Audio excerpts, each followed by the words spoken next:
vedno znova se rad vračam v Etiopijo, ki ima 107 milijonov prebivalcev.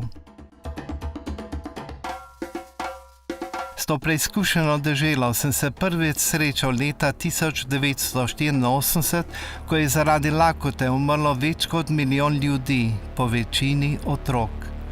Povsem od blizu sem doživel revščino. Slišal nemi krik nedolžnih otrok.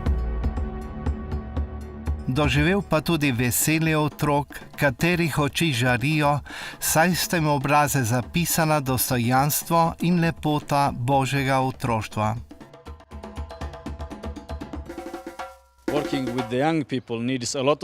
Delati z mladimi zahteva veliko moči, ki jo salezijanci prejemamo iz življenja s Kristusom, iz notranjega duhovnega življenja. To nam pomaga, da jim lahko nekaj podarimo ter jim posvetimo svoj čas. Brez duhovnosti je to praktično nemogoče. Več kot polovica otrok v Etiopiji zaradi revščine ne more obiskovati šol.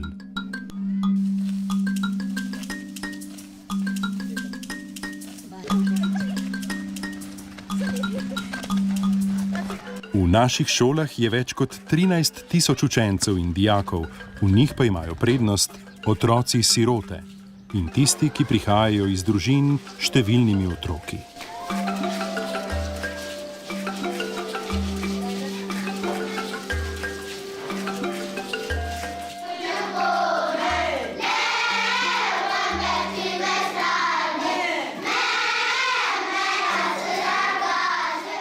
Največ, kar lahko naredimo pri odpravljanju revščine, je, da damo mladim priložnost za izobraževanje.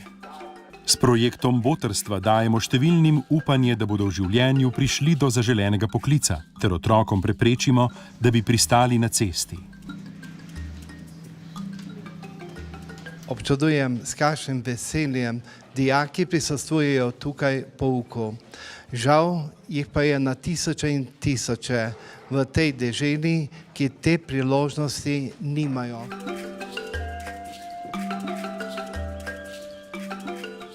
Učitelji so vedno vključeni v proces izobraževanja ter pomagajo dijakom pri učenju.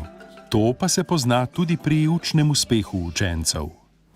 I would like to express my gratitude for all the good things they are doing for the people, for the poor people in my country.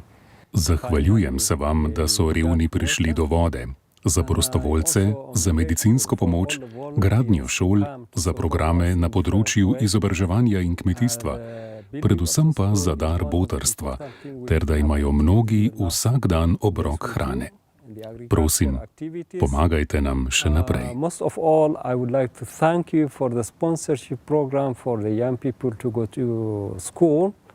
And for many activities like food and many other things which you have done. And I would like to appeal once again for your support to the future. Otroci pomagajo staršem pri delu na kmetiji. Če je v deževni dobi, torej od junija do septembra, dovolj dežja, polje dobro obrodi. V sušnih obdobjih pa ni pridelka in milijoni ljudi so povsem odvisni od pomoči drugih. Sredi narave živijo brezskrbno, skromno in v medsebojni povezanosti. Zadovoljni so z malim, s tem, da imajo 2-krat na dan vsaj prgišče riža.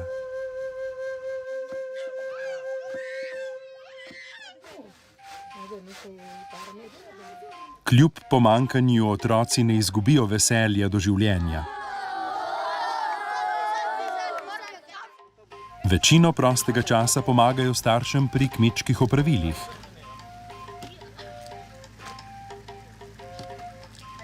Ali so pri igri in druženju.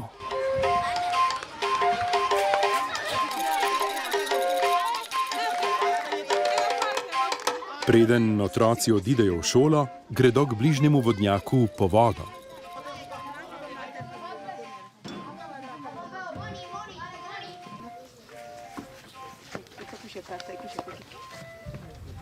Žene se v popoldanskih urah odpravijo k bližnji reki, da operejo perilo zase in za družino.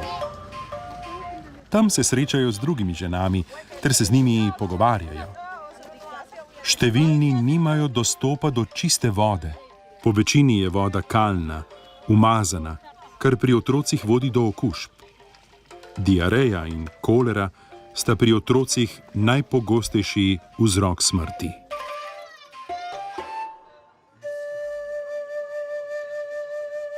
Na Marijin praznik so številni poromali v njeno svetišče.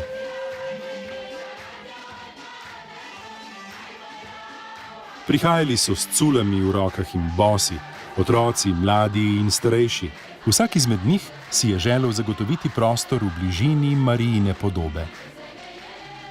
Prihajali so s svojimi skrbmi, prošnjami in zahvalami. Pri sveti maši so ob petju in ploskanju dvigali roke k Bogu ter ga slavili.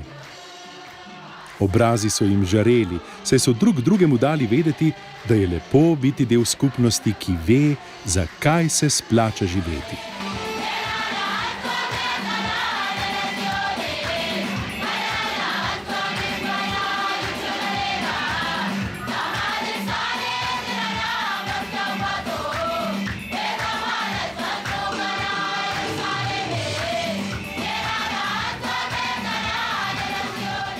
Prepričan sem, da je sporočilo svetega Janeza Boska živeti z mladimi in mednje tukaj v Etiopiji danes bolj aktualno kot kdajkoli prej.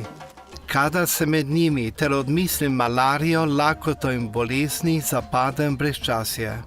Hvaležen sem Bogu za dar življenja, z vsem svojim bitjem se predam otroški igri in čudenju, da smem biti tudi jaz del te predanosti in sprejemanja.